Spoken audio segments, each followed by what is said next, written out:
Hey, great morning. I have a question here, so I'm just going to read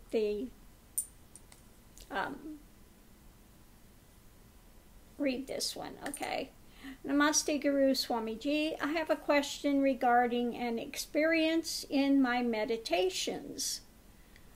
On 2 occasions, I practiced pranayam to a point where I began to dream while being awake. Afterwards, the dreaming stopped, and I suddenly experienced myself in an emptiness accompanied by a feeling of electricity that was rapidly increasing until I felt I might die from it, causing me to stop meditating. These experiences made me, on one hand, curious to keep seeking them, and on the other hand, a bit nervous to feel them again. Is this a useful state to explore, or is it damaging to one's spiritual path? Well, what type of pranayam are you doing? You know, here I give the practice of balanced breath. If you're not having things in balance, then you are, again, having either it's a pranic surge, okay? So you don't want pranic surges, you don't want kundalini to open and not be in a more balanced state.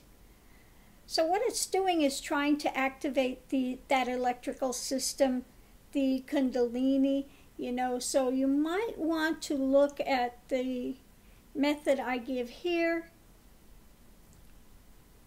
for a balanced breath.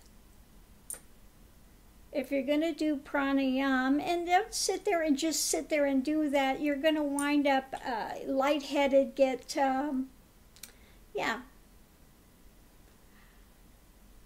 practices that are authorized.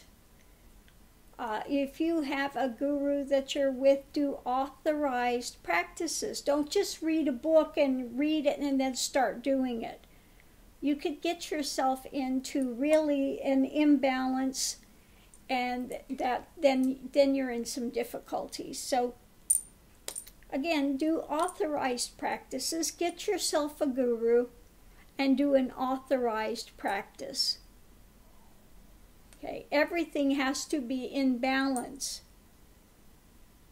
If people think if a little is good, then a whole lot is better. Not always. A whole lot is not always better.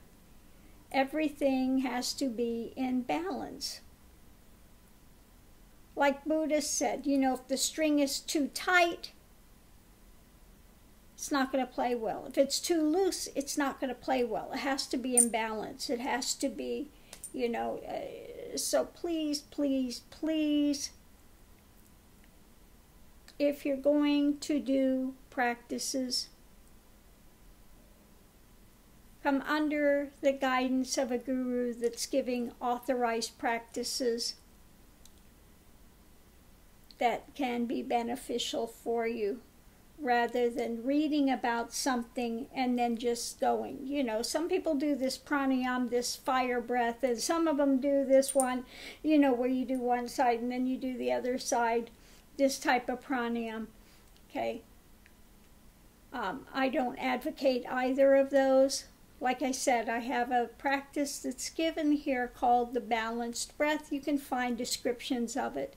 If you want to just put it in there and it should come up, a practice of the balanced breath. So thank you for asking that. If you don't want Kundalini awakened, you're not ready to do the whole of the path, why are you doing pranayam? And before you work to awaken Kundalini, best to know what all is involved with it, because once it's opened, you can't just put a switch and close it off. And Kundalini is a path that's 40, 50, 60 years. It's a very long journey, okay? It's not something you pick up and put down. Once it's open, it's 24/7. So are you ready to deal with that? You have to look at your commitment. Are you stable? Do you have any mental health issues? Okay, all of these things should be looked at first before engaging in a practice of pranayam to begin with. Okay, so I'm going to leave this here. Hope that's answered your question. Have a great day.